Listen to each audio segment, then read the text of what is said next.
The deeper you go into the Cold War's forgotten corners, the more you realize that survival wasn't just about weapons or intelligence. It was about mastering the environment itself. And nowhere was that environment more unforgiving than the Arctic. An endless white desert, where temperatures dropped so low that steel snapped, fuel gelled, and even breath froze into ice crystals the moment it left your lips. For the operatives, scientists, and isolated soldiers stationed there, fire wasn't a luxury. It was the one thing standing between them and the kind of cold that could end a life in minutes. Yet the cruel irony was that the very tools meant to start fire, matches, lighters, and spark gear, failed exactly when they were needed most. The Cold War forced entire survival programs to confront a brutal reality. In the deep Arctic, nothing behaves the way it should. It was during these years of silent tension that a peculiar problem kept surfacing in field reports. Patrols heading out for reconnaissance would return frostbitten, their gear unreliable, their fuel canisters refusing to work, and their lighters becoming useless blocks of frozen metal.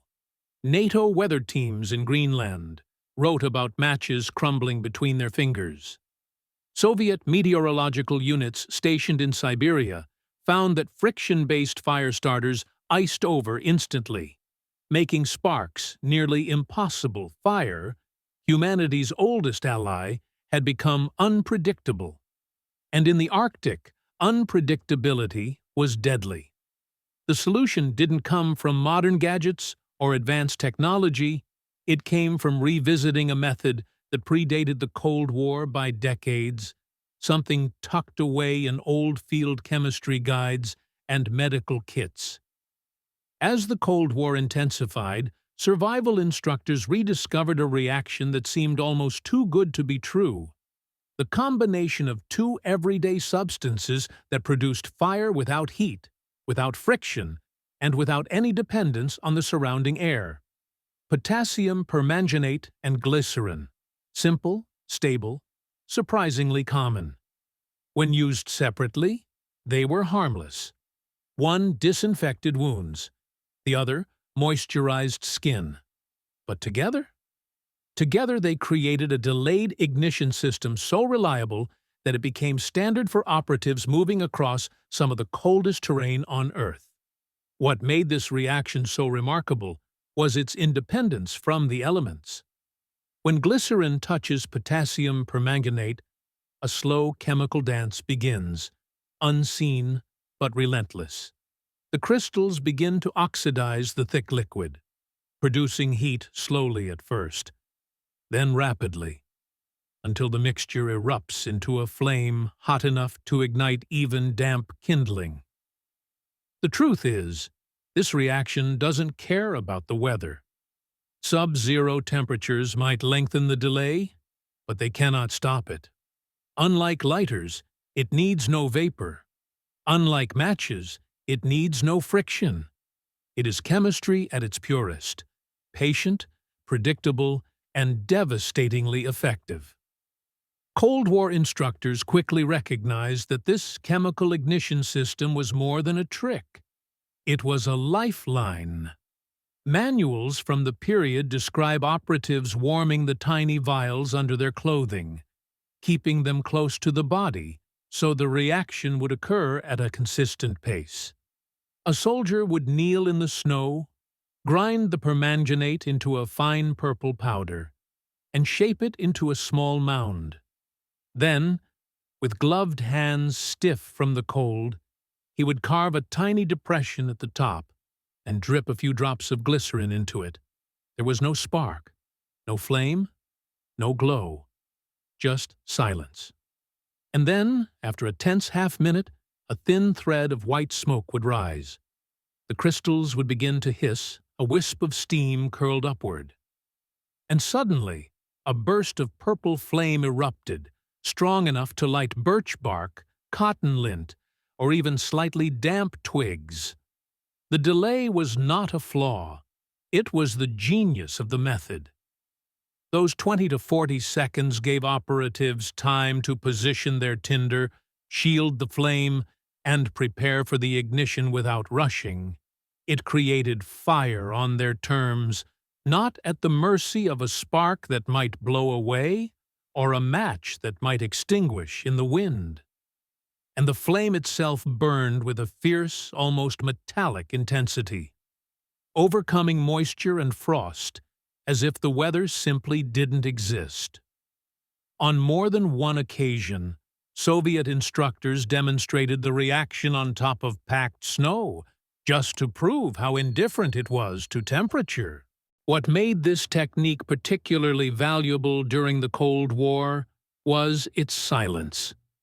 In regions where reconnaissance missions relied on stealth, the metallic scraping of ferro rods or the clack of flint and steel could betray a position, but chemical ignition produced no sound and no flash until the flame appeared.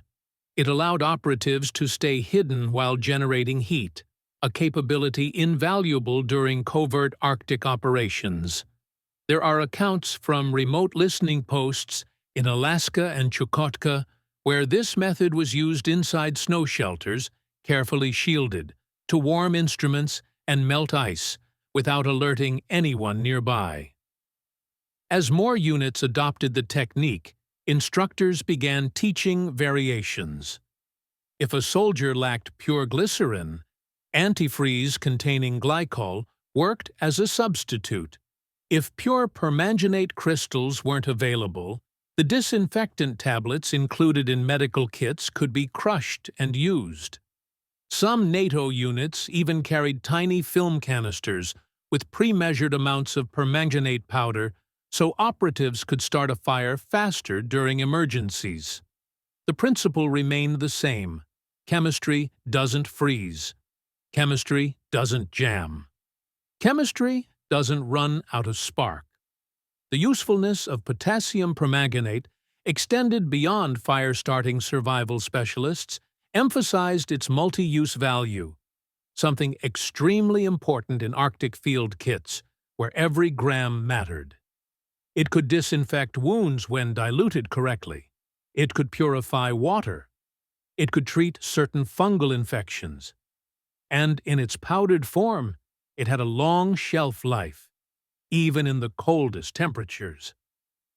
For this reason, both NATO and Soviet units often stocked it in medical supplies without drawing attention to its hidden use as a fire-starting compound.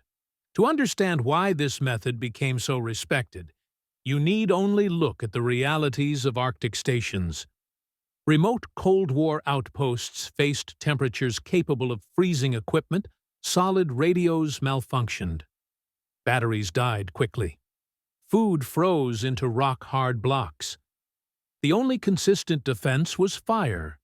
Fire to warm rations, melt drinking water, keep frostbite at bay, and maintain critical instruments.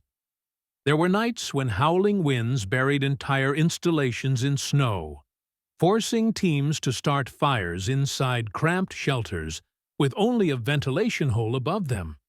In those situations, a technique that required no sparks, no fuel, and no movement was not just clever. It was vital. It's easy today to imagine survival as a matter of tools. Modern gear promises reliability with piezoelectric lighters, windproof torches, magnesium blocks, and ferro rods engineered to throw showers of sparks. But the Cold War shows us a deeper truth. Tools fail. Batteries die. Gas leaks. Steel corrodes. And in the cold, everything that depends on mechanisms becomes fragile. What endures is knowledge.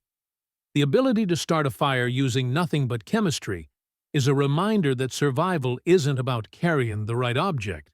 It's about understanding the principles that outlast technology. When you recreate this method today, you're touching a small piece of Cold War history. You're reenacting a skill practiced on windswept patrol routes in Alaska, on Soviet icebreaker decks in the Kara Sea, and at NATO's remote early warning stations in Greenland. And the moment you watch that slow chemical reaction come alive, when you see smoke rising from a pile of harmless-looking crystals, then watch purple flames roar to life, you gain a visceral understanding of why operatives trusted this technique with their lives. But above all, this forgotten Cold War ignition method reminds us that nature does not forgive assumptions. The cold is indifferent. It swallows the unprepared without hesitation. Matches crack. Lighters break. Ferro rods freeze. Yet a tiny vial of permanganate and a small squeeze of glycerin can cut through that indifference with fire that doesn't care how cold, how wet, or how brutal the world around you becomes. It is a powerful example of resilience, of using science not as a luxury, but as a weapon against the elements. As modern survivalists rediscover these old techniques, it becomes clear just how much knowledge we've overlooked. The Cold War may be long behind us, but its lessons remain. Understanding how to create fire without spark or flame is more than a historical curiosity. It is a reminder that human ingenuity has always triumphed, not by resisting nature, but by understanding it. And as long as we continue to study and preserve these methods, the wisdom of those who endured the Arctic's worst will never be lost.